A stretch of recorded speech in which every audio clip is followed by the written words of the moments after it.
नमस्कार, सुदर्शन न्यूज में आपका स्वागत है। मैं हूं मुकेश कुमार और आप देख रहे हैं जवाब तो चाहिए। जवाब तो चाहिए में आज एक बार फिर चर्चा होगी पंजाब के चन्नी सरकार की और चन्नी सरकार की तरफ से गद्दारों को, देशद्रोहियों को दिए जा रहे इनाम की, सम्मान की।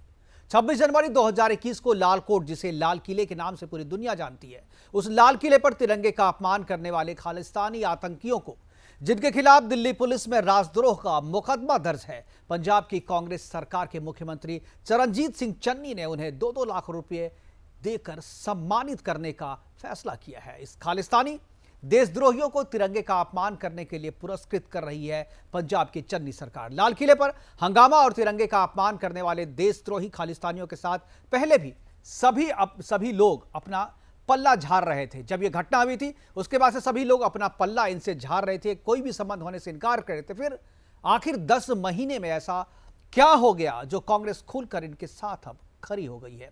इन देशद्रोही खालिस्तानियों को सम्मानित कर कांग्रेस क्या साबित करना चाहती है? क्या कांग्रेस का हाथ अब खालिस्तानियों के साथ है?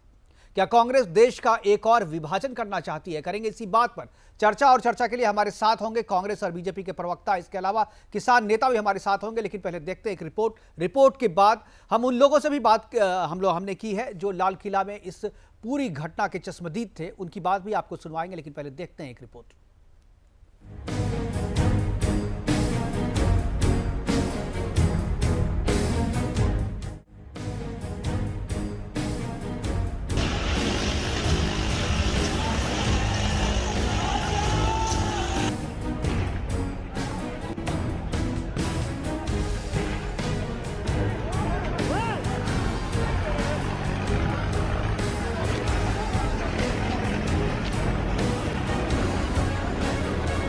जरा ध्यान से इन तस्वीरों को देखिए। इन लोगों को आप क्या कहेंगे? दंगाई, या फिर देश के होनहार नागरिक, या फिर पीड़ित?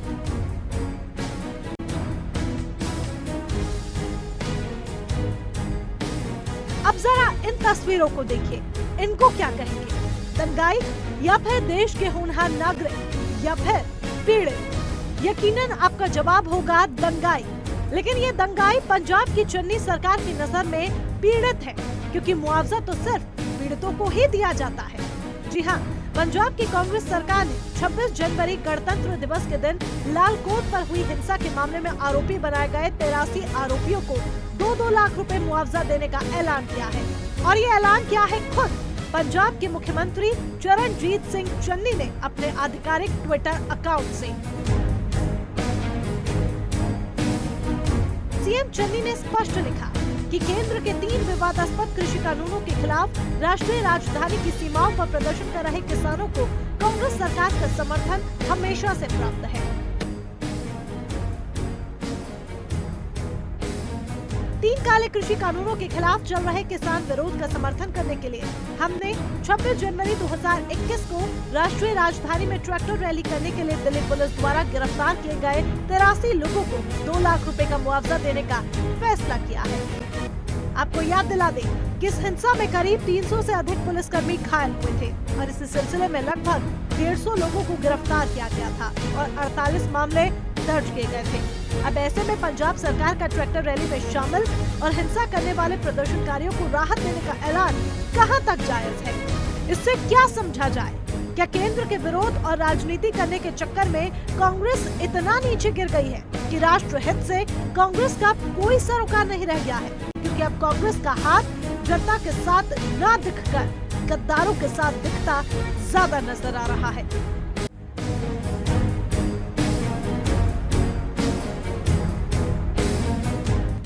तो करेंगे चर्चा की शुरुआत। 2-2 लाख का इनाम दिया गया है दंगाइयों को, देशद्रोहियों को। क्या पंजाब सरकार का हाथ अब खालिस्तानी और देशद्रोही राजद्रोहियों के साथ है? इसी पर चर्चा करेंगे। और चर्चा के लिए कांग्रेस का पक्ष रखने के लिए वहां के प्रवक्ता, पंजाब कांग्रेस के प्रवक्ता हमारे साथ हैं गुरविंदर सिंह बाली। इसके अलावा अशोक शरीन हमारे साथ बीजेपी के प्रवक्ता हैं, और ब्रजेश भाटी किसान एकता मंच के, एकता संगठन के राष्ट्रीय प्रवक्ता हमारे साथ हैं। चर्चा की शुरुआत बाली जी मैं आपसे करना चाहूंगा कि जिस तरीके से आपके मुख्यमंत्री ने यह ऐलान किया है, जो 83 आरोपी हैं जिन पर राष्ट्रद्रोह का आरोप लगा हुआ है, जो दिल्ली सरकार ने उन्हें आपराधिक मुकदमा भी दर्ज किया है उनके खिलाफ, जिन्होंने लाल कोट पे, जिसे लाल किला के नाम से लोग जानते हैं, वहां पर उपद्रव मचाया था, सबके सामने मचाया था, कैमरे के सामने मचाया था और सारी चीजें दुनिया देखी थी और अभी भी हमारे टेलीविजन स्क्रीन पे आप उसको देख सकते हैं। ऐसे लोगों को 2-2 लाख रुपया देने के पीछे क्या वजह हो सकती है? क्या जो लोग कह रहे हैं, जो आम जनता कह रही है कि कांग्रेस जो है अब खालिस्तानी समर्थक जो है उनको समर्थन दे रही है और अपना हाथ जो है खालिस्तानियों के साथ रख रही है, क्या कहेंगे आप? देखिए माननीय, मैं सिर्फ यही कहना चाहूंगा कि कांग्रेस की एक हिस्ट्री है जो कि हिंदुस्तान के चाहे पहले प्रधानमंत्री इंदिरा जी थे, चाहे राजीव जी थे, या हमारे सुनिए सर, सुन लीजिए ना, मैं आपको बता रहा हूं, इस देश के लिए कांग्रेस ने कुर्बानियां दी है। इस देश के हमारे पंजाब के मुख्यमंत्रियों ने कुर्बानी दी है। आप ये कहें कि कांग्रेस का खालिस्तानियों के साथ कड़ी निंदा करता हूं, जितनी निंदा की जाए उतनी कम है। अगर आप ये वर्ड कहेंगे, मैं आपकी हेडिंग सुन रहा था, आप गद्दार कहेंगे कांग्रेस को, तो मैं इसकी कड़ी निंदा करता हूं कि आप बिल्कुल भी ऐसा वर्ड ना, खालिस्तानियों की मुझे लग रहा है कि आप बातों को समझ नहीं रहे। गुरविंदर सिंह पहले सुन लीजिए मेरी बात पूरी होने दीजिए। आप कांग्रेस को दोष दे रहे हैं, पहले मेरी बात सुन लीजिए। आप कांग्रेस के प्रति ऐसी बात करना, मैं ये कहता हूं कि बहुत ही बुरी बात है। मैं ये कहूंगा मानयोग, सत्कारयोग, हमने बहुत कुछ खोया है। हमने जो पंजाब में खोया है, लीडरों को खोया है। हिंदुस्तान का प्रमाण पत्र ये देना कि हम देशभक्त हैं, हम देश के विरोध है, क्या हमें बीजेपी देगी या हमें टीवी एंकर देंगे? कांग्रेस के लोगों को मैं आपको स्पष्ट बताऊं, भारतीय हैं, कोई नहीं देगा। देश ये सारा सम्मान देश देगा, देश देख रहा है। बाली जी, अब आपने बात कर ली, आप सुनिए, आपने जो बात है, तो सबसे पहले देश के पहले प्रधानमंत्री जवाहरलाल नेहरू थे, आपने इंदिरा गांधी वाले यहाँ करेक्ट कर दूं, इसी से पता चलता है कि जानकारी कितनी है आपको। दूसरी बात जो आपको फिर मैं बता रहा हूँ, फिर आप जो कह रहे हैं, मैंने पहला प्रधानमंत्री नहीं कहा, मैंने ये कहा कि हमारे प्रधानमंत्री, चलो ठीक है, जिन्होंने कुर्बानी दी है, चलो ठीक है, आप स्लिप हो गया होगा, कोई बात नहीं, मैं इसको माफ करता हूँ। ठीक है, माफ करता हूँ इसको, हो सकता है स्लिप हो गया होगा आपको। दूसरी बात जो आपने कही, आपको आपत्ति है, आपने कहा जो आपत्ति है आपको खालिस्तानी कहने पे, देशद्रोही कहने पे। मैंने ये भी नहीं कहा, हमें कांग्रेस के लोगों को आपत्ति है अगर ये, तो आप ये कह रहे हैं कि जो 83 आरोपी जो वहां पकड़े, दिल्ली पुलिस ने जिनके खिलाफ मुकदमा दर्ज किया है लाल कोट पे हंगामा और देशद्रोही कार्य करने के पीछे, वो सारे कांग्रेसी हैं, ये कहना चाह रहे हैं आप? नहीं, बिल्कुल मैं ये नहीं कहना चाह रहा, ना मेरी ऐसी मंशा है। तो फिर क्या तो ये जो जितने 83 लोगों को जो 2-2 लाख रुपया देने का ऐलान आपके मुख्यमंत्री ने किया है, उनके खिलाफ तो देशद्रोह का मुकदमा है। तो अगर उनके साथ आपकी पार्टी खड़ी रहेगी, आपके लोग खड़े रहेंगे, तो आपको भी देशद्रोही कहेंगे ना लोग? मानयोग सुनिए, आप कौन है हमें देशद्रोही कहने वाले? आप कौन है? आपको सर्टिफिकेट दिया क्या हम देशद्रोही? अरे भाई, हम नहीं कहेंगे, दुनिया कहेगी आपको दुनिया कहेगी, हम नहीं कहेंगे तो उससे क्या होगा? दुनिया को छोड़िए, इस बात को सुनिए आप, जो मैं आपको कह रहा हूँ। ठीक है, देखिए ये जो यहाँ पे लोग गए, कैसे पहुंचे, हमारी सुरक्षा व्यवस्था क्या थी, यहाँ का क्या रूट था, क्यों पहुंचे? अगर तिरंगा झंडा के पास सबसे ईमान, हमारी जान तिरंगा झंडा है, हमारा देश है, अगर वहां ये लोग चले गए, कैसे गए? उनका क्या रूट था कोई वहां पे जाने का? आप मुझे ये बताइए। तो भाई चले गए तो क्या आप इनाम दीजिएगा उनको?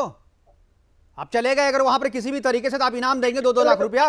हमारी सुरक्षा व्यवस्था नहीं आता। अरे व्यवस्था अगर खराब थी, सरकार पे सरकार की आलोचना कीजिए ना।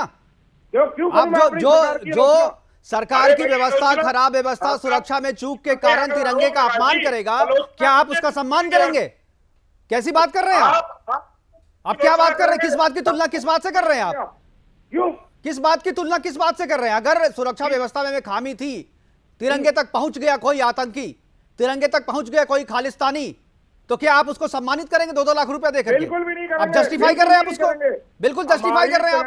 हमारी तिरंगे की शान, मैं बार बार आपसे ये, अरे केवल मुंह से बोलने से नहीं होता है, करना भी पड़ता है। मुंह से बोलने से कुछ नहीं होता है। आपके सीएम ने जो किया है, जिन लोगों ने तिरंगे का अपमान किया, जिन लोगों ने तिरंगे को जमीन पे फेंका, उसको बुला करके 2-2 लाख रुपए देने का की जो घोषणा की है ना, ये देशद्रोह से कम नहीं है। बिल्कुल देशद्रोह है, ये देशद्रोह है। हमारे साथ बीजेपी के प्रवक्ता अशोक सरीन जी हैं। सुनिए एक मिनट बात सुन लीजिए। पहली बात, आप मुझे ये बताइए, किसानों को सड़कों पे खोद के आप उनपे गाड़ियां चला के आप उनको मारेंगे। आप देशद्रोही नहीं है। गाड़ियां वो जो किसान थे वो वहां पे थे नहीं, आप भी कह चुके हैं, कांग्रेस के नेता भी कह चुके हैं, किसान नेता भी वहां हैं, सब लोगों ने उस दिन की घटना पे कहा था कि वो किसान नहीं थे, वो उपद्रवी थे और आपका उन लोगों से कोई रिश्ता नहीं था। ये स्टेटमेंट है आपका, आप लोगों का स्टेटमेंट है, और आप आज उन्हीं लोगों को आप 2-2 लाख रुपए का इनाम दे रहे हैं।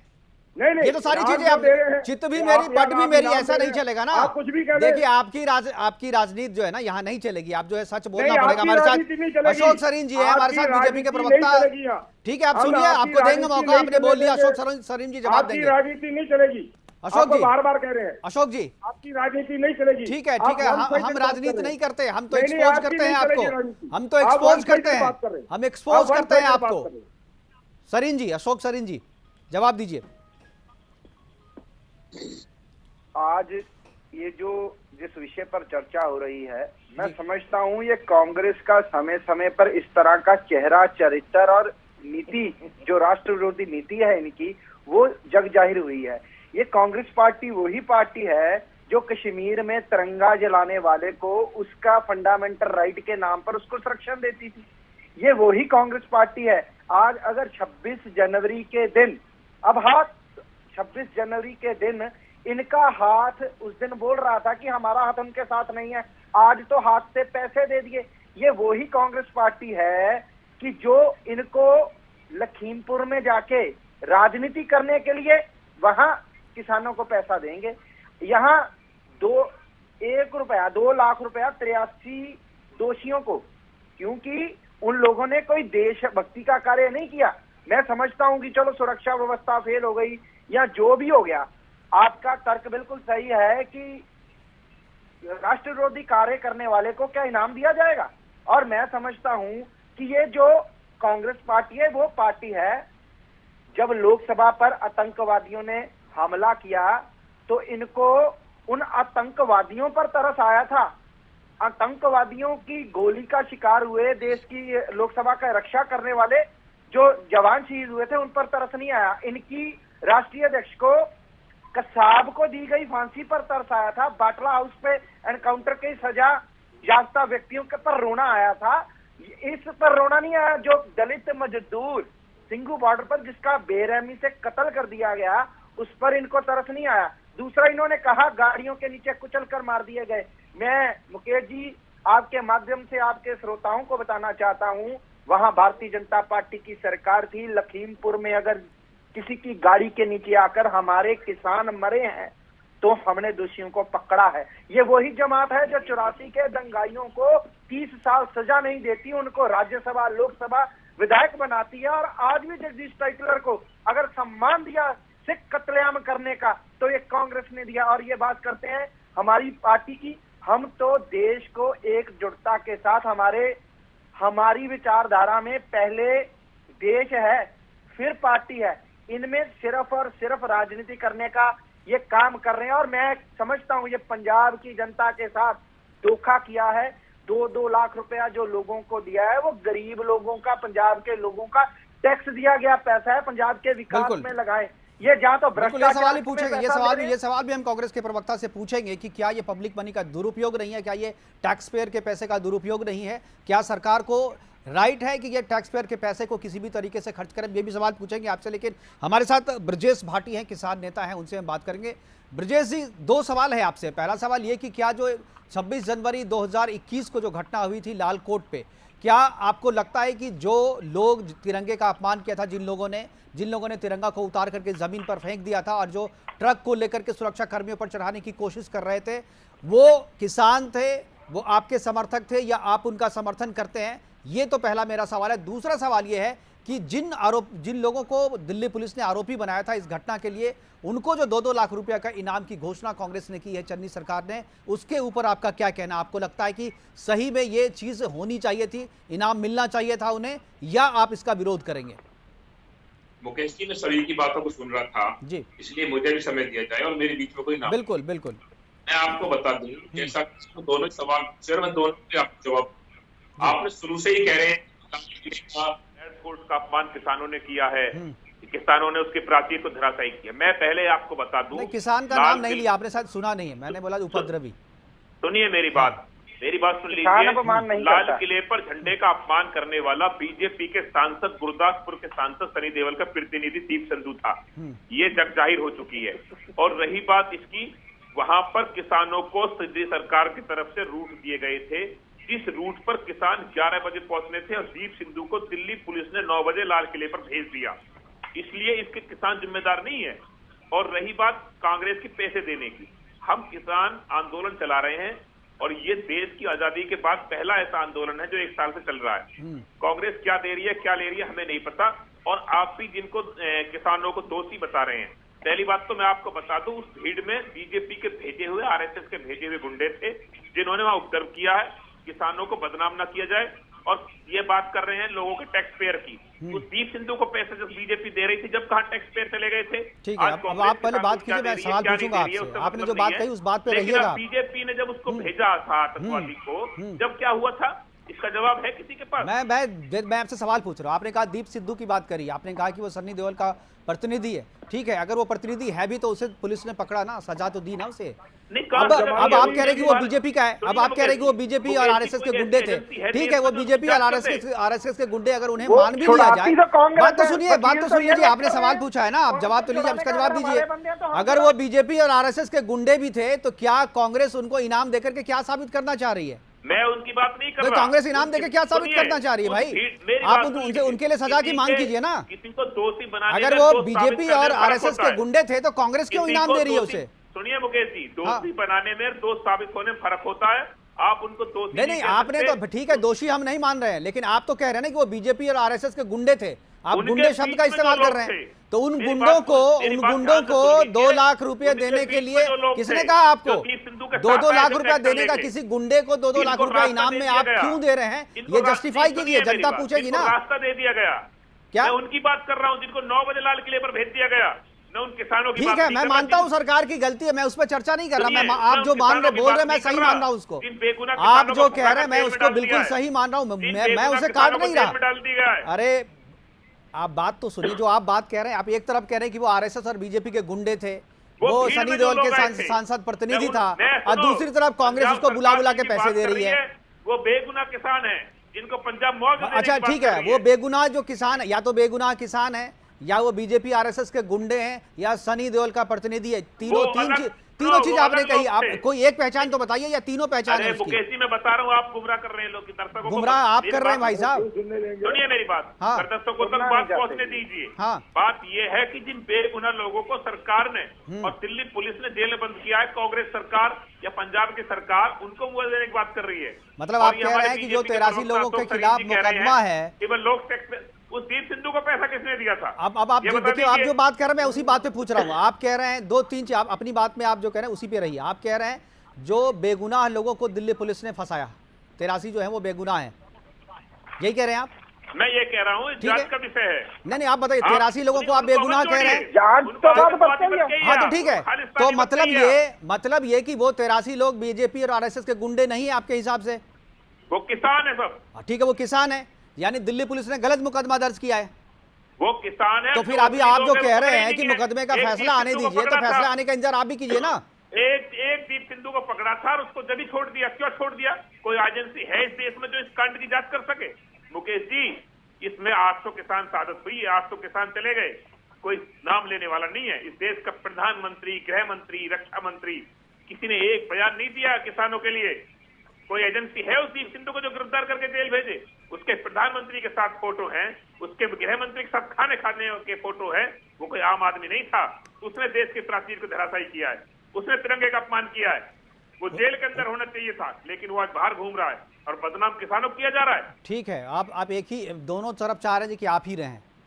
आप इधर से भी बोल रहे हैं, आप उधर से भी बोल रहे हैं। या तो आप कहिए कि वो किसान थे, निर्दोष थे, या तो आप कहिए कि वो बीजेपी और आरएसएस के गुंडे थे। सुनिए, मैं कह रहा हूँ किसान थे, निर्दोष थे, लेकिन उन भीड़ के बीच में जो लोग आए थे, जो बीजेपी के लोगों ने भेजे थे, मैं उनकी बात कर रहा हूँ।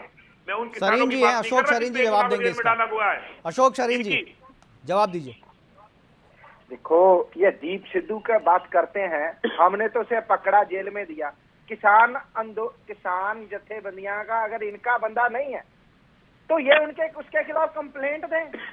ये खुद पकड़िए, उनके आंदोलनों में जा रहा है, दीप सिद्धू हमारा व्यक्ति नहीं है, ये उन तथाकथित देश विरोधी लोगों का एक भेजा हुआ सबको पता है जो चाहते हैं। तो ऐसे आपसे अब सुनिए, आप बीच में मत बोलिए, आप बीच में मत बोलिए, बारी बारी से खाना खा सकते हैं। बाली जी जी सुनने की बारी बारी से प्रधानमंत्री के साथ कई नेताओं ने, किसान नेताओं ने खाना खाया है।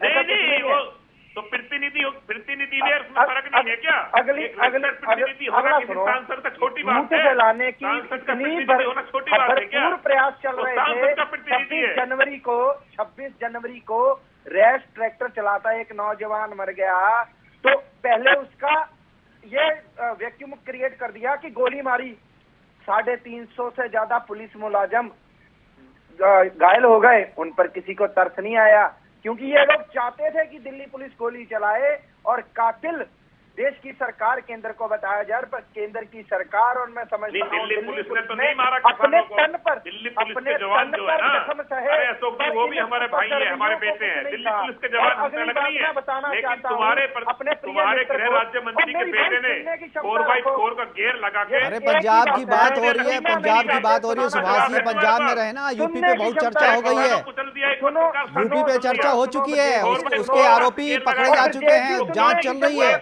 का मुजरिम और एक तो बीस का मुजरिम टॉनी क्यों नहीं गया जेल अब तक गृह राज्य मंत्री? उसका जवाब दे दीजिए मुझे।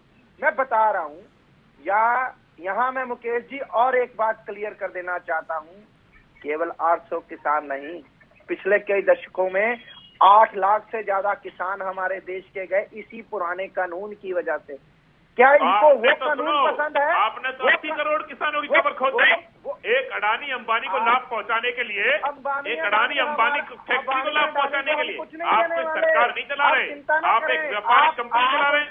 आपने अडानी कोरोना काल में जब हर व्यक्ति अपने घर में बंद था, जब आपने कोरोना कानून चलाए गए, कानूनों को लाकर आपने किसानों की खबर खोदने का काम किया है। किसान हर व्यक्ति अपनी जान बचा रहा है। ब्रजेश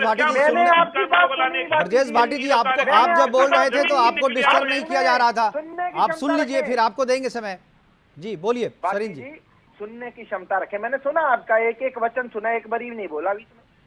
800 किसान गए, हमें दुख है, पर 8 लाख किसान चले गए, वो इसी कानून की वजह से चले गए। आगे से एक भी किसान ना जाए, इसीलिए नए कानून लेकर आए। और एक और सीधी सीधी साफ साफ बात है, आंदोलन के नाम पर लोगों की, किसानों की, वो किसी का बाप है, बेटा है, भाई है, उसकी जो जान जा रही है, उसका जिम्मेवार वो लोग हैं, जिम्मेवार जो इस आंदोलन को बेवजह खत्म नहीं होने दे पा रहे। सरकार ने कहा, सुप्रीम कोर्ट ने कहा कानून लागू नहीं है, आप तो वो बात कर रहे हैं कि बिना पासपोर्ट से किसी को विदेश भेज देंगे। भाई विदेश जाने के लिए पासपोर्ट चाहिए, कानून लागू नहीं है तो कैसे जमीन चली जाएगी, कैसे एमएसपी नहीं आएगी? अभी उन्होंने कहा कि 2 साल के लिए कौन स्टे है, फिर सरकार ने कहा कि हम सहमति बनाएंगे, कमेटी बनाओ, तब अगर किसान भाइयों की सहमति होगी तो कानून लागू होगा, नहीं तो नहीं लागू होगा। अरे भाई कानून, आंदोलन ना करो, टेबल पे मीटिंग करो। अब पंजाब में गन्ने किसान बैठे ही थे ना, इसका मतलब ये है कि कुछ लोग हैं, सारे किसान बुरे नहीं है, किसान तो बेचारा आज आत्महत्या कर रहा है, हमें उनको बात हम उसकी नहीं कर रहे हैं, बात हम ये कह रहे हैं जो चन्नी सरकार ने जो 2-2 लाख रुपया देने का ऐलान किया है जिन किसानों को, जिन आरोपियों को, उन पे देशद्रोह का मुकदमा है, उन पे देशद्रोह का मुकदमा दर्ज किया गया है, और फैसला आने से पहले 2-2 लाख रुपए का इनाम जो दिया गया, ये किस आधार पे दिया गया है, ये मैं जानना चाहता हूँ। गुरविंदर सिंह जी, बार बार आप कह रहे हैं कि वो हमारे बंदे नहीं थे, अब शुरू में जब वो पकड़े गए थे बोले थे हमारा बंदा नहीं है, वो जो किया है उसको सजा मिलनी चाहिए, अब सजा दे रही है सरकार तो आप उसे इनाम दे रहे हैं, कैसे जस्टिफाई कर रहे हैं आप इसको? जो पैसा है पंजाब सरकार के पास, वो पंजाब सरकार का पैसा नहीं है, पंजाब के टैक्स पेयर का पैसा है, जनता का पैसा है, वो आप इस तरीके से उसको लुटा नहीं सकते देशद्रोहियों पे। देखिए, मैं आपको मुकेश जी एक बात कहना चाहूंगा। एक तरफ आप कह रहे हैं आरोपी है, दूसरी तरफ आप कह रहे हैं कि आप उनको बहुत क्यों दे रहे हैं? आपने सजा दे दी उनको, आपने भाई तो आप इंतजार तो कीजिए। अब आप सुन ले, आप बीच में बोलते हैं तो फिर बात कैसे करेंगे? ठीक है, आप जब वो बोले थे सरीन साहब, ठीक है, चलिए आप बोलिए, मैं आपको 2 मिनट दे रहा हूँ, बोलिए 2 मिनट। आप हमें बात कर रहे हैं, आप उनके बीच में, हमारे बीच में बोलते हैं। मैं आपके बीच में भी नहीं बोलूंगा, आप 2 मिनट बोलिए। मैं बोलूं तो बोलते हैं बीच में, आप बात करने दीजिए ना हमें। ठीक है, बोलिए। आपसे निवेदन है, हाथ जोड़ के बात करने दीजिए, लोगों तक बात जाने दीजिए। जी। अभी आरोपी हैं, अभी आरोप तय नहीं हुए हैं, चार्जशीट अभी तय नहीं हुई है, ना अभी दी गई है, चालान पेश नहीं हुआ है, आप उनको कह रहे हैं कि सजा दे दी। सजा कहां से हो गई है? सजा एक आदमी कभी बता दीजिए आप अपने चैनल पे, दुनिया सुनती है आपका चैनल, ठीक है, कि क्या किसी को सजा हुई है? दीप सिद्धू जो है वो उनका अपना संदीप, क्या नाम उनका, सनी देओल का रिश्तेदार है, आपके बीजेपी के सांसद है, बताइए कैसे उनको आपने कर दिया? तो किसके? वो हमारे बीजेपी के सांसद नहीं, वो आपके भी सांसद हैं। सांसद देश का सांसद होता है, हमारे सांसद देश का होता है, अपने क्षेत्र का होता है, सबका होता है। आप क्यों ले रहे हैं? सरकार तो सबकी है। अब आपने बोल लिया, मैं जवाब दूं? नहीं, बिल्कुल। मैं सवाल दूसरा पूछ रहा हूं, आप अपनी बात कहा 83 लोग, 83 लोग, आपने देश के जो झंडा है उसका जो अपमान हुआ, जो वहां पे सुरक्षा नहीं कर पाए, अगर हमारे देश के प्रधानमंत्री की तरफ अगर 300 लोग चले जाएंगे, 500 लोग चले जाएंगे, कोई हैपनिंग जगह ऐसे ही बोलेंगे आप? सुरक्षा व्यवस्था ऐसी करेंगे आप? ठीक है, आप बोल लिया। तिरंगे झंडे को क्या कम समझते हैं?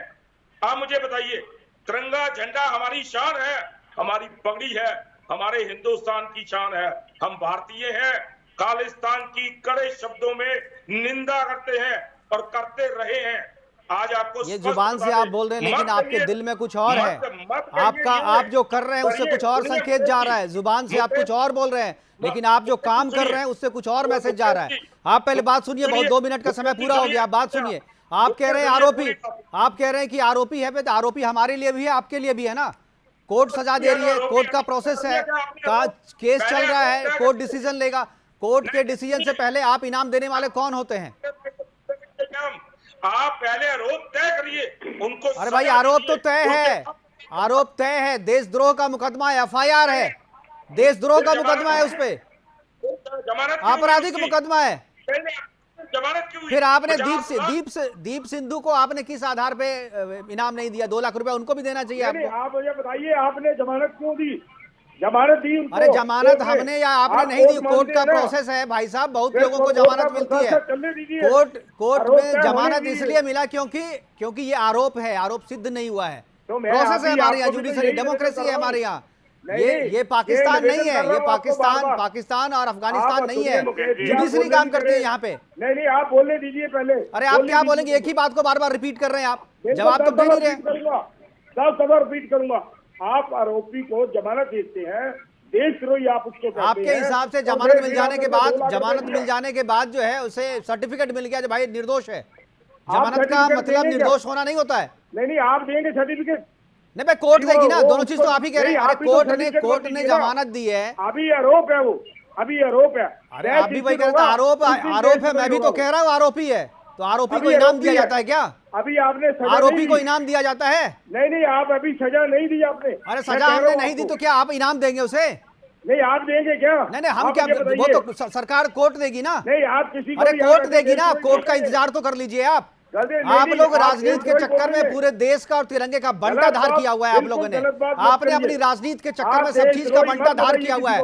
दुनिया देख रही है, देश देख रही है। हमारे पास समय की कमी, हमसे जुड़ने के लिए बाली जी आपका, सरिन जी आपका, ब्रजेश भाटी जी आपका बहुत बहुत धन्यवाद, बहुत बहुत शुक्रिया। लेकिन ये जो मामला है, ये मामला यहीं पे खत्म नहीं होगा, क्योंकि ये जो इनाम है, ये इनाम किसी किसान को नहीं बल्कि देशद्रोही को दिया गया है। इंतजार करना चाहिए था चन्नी सरकार को, लेकिन चुनाव से पहले फैसला ना आए, इसके लिए उन्होंने चुनाव को प्रभावित करने के लिए, लोगों को प्रभावित करने के लिए और अपना पॉलिटिकल मैसेज देने के लिए चन्नी ने ये काम किया। और ये अकेले चन्नी का फैसला नहीं है, ये फैसला कांग्रेस का है, कांग्रेस आलाकमान का है। और कांग्रेस के इस फैसले से यह साफ संकेत जाता है कि कांग्रेस का हाथ किसके साथ है। फिलहाल अभी के लिए इतना ही, दीजिए इजाजत, नमस्कार।